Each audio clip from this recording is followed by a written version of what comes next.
사랑하는 행복한 교회 성도 여러분, 이 영상을 보시는 하나님 나라의 귀한 자녀 여러분, 오늘은 2022년 11월 13일 거룩한 주일입니다. 오늘 매일 성경 본문에서는 역사의 무대가 바벨론에서 메대로 바뀝니다. 다니엘이 바벨론을 계승한 메대왕 다리오 시대에도 왕의 최측근으로 활동하고 있습니다. 다리오 왕이 다니엘의 성실함과 뛰어남을 높이 평가해 최고의 자리에 앉히려 하자 기득권을 가진 신하들이 보이지 않게 반발합니다. 다니엘을 향한 왕의 남다른 총애를 시기하는 모든 신하가 그를 제거할 흉계를 꾸밉니다. 이들은 그의 종교적 열심을 이용해 덫을 놓고 기다리고 있습니다.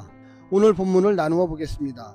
다니엘 6장 1절부터 3절, 왕의 총애를 받는 다니엘, 다리오의 행정조직, 다니엘에 대한 왕의 평가, 4절부터 9절, 다니엘을 제거하려는 신하들의 음모, 제거 방법을 찾는 자들, 왕에게 금령을 제안하는 자들, 금령 조서에 도장을 찍는 왕, 10절부터 13절, 다니엘을 참소하는 신하들, 예전처럼 기도하는 다니엘, 고발의 근거를 찾는 신하들, 왕의 금령을 재차 확인하는 신하들, 다니엘을 고발하는 신하들, 14절부터 15절, 왕과 신하들의 충돌, 다니엘을 구하려 애쓰는 왕, 다니엘의 처벌을 요구하는 신하들.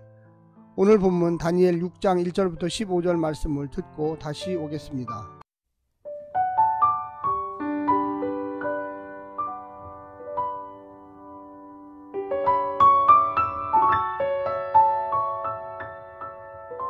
다니엘 6장. 다리오가 자기의 뜻대로 고관 120명을 세워 전국을 통치하게 하고 또 그들 위에 총리 셋을 두었으니 다니엘이 그 중에 하나이라. 이는 고관들로 총리에게 자기의 직무를 보고하게 하여 왕에게 손해가 없게 하려 함이었더라. 다니엘은 마음이 민첩하여 총리들과 고관들 위에 뛰어나므로 왕이 그를 세워 전국을 다스리게 하고자 한지라. 이에 총리들과 고관들이 국사에 대하여 다니엘을 고발할 근거를 찾고자 하였으나 아무 근거 아무 허물도 찾지 못하였으니 이는 그가 충성되어 아무 그릇됨도 없고 아무 허물도 없음이었더라.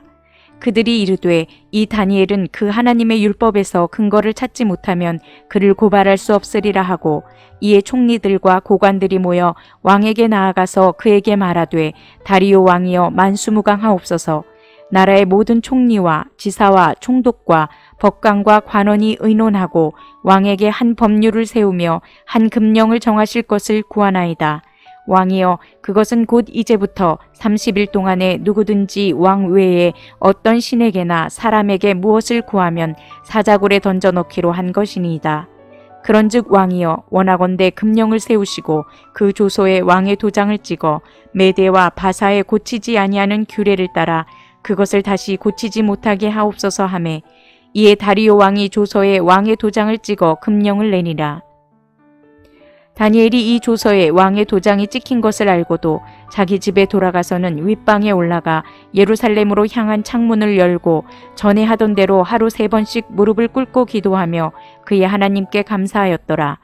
그 무리들이 모여서 다니엘이 자기 하나님 앞에 기도하며 간구하는 것을 발견하고, 이에 그들이 나아가서 왕의 금령에 관하여 왕께 아뢰되, 왕이여, 왕이 이미 금령에 왕의 도장을 찍어서 이제부터 30일 동안에는 누구든지 왕 외에 어떤 신에게나 사람에게 구하면 사자굴에 던져넣기로 하지 아니하였나이까 하니, 왕이 대답하여 이르되 이 일이 확실하니 메대와 바사에 고치지 못하는 규례니라 하는지라. 그들이 왕 앞에서 말하여 이르되, 왕이여, 사로잡혀온 유다 자손 중에 다니엘이 왕과 왕의 도장이 찍힌 금령을 존중하지 아니하고 하루 3번씩 기도하나이다 하니, 왕이 이 말을 듣고 그로 말미암아 심히 근심하여 다니엘을 구원하려고 마음을 쓰며 그를 건져내려고 힘을 다하다가 해가 질 때까지 이르렀더라. 또 무리들이 또 모여 왕에게로 나아와서 왕께 말하되, 왕이여, 메대와 바사의 규례를 아시거니와 왕께서 세우신 금령과 법도는 고치지 못할 것이니이다 하니,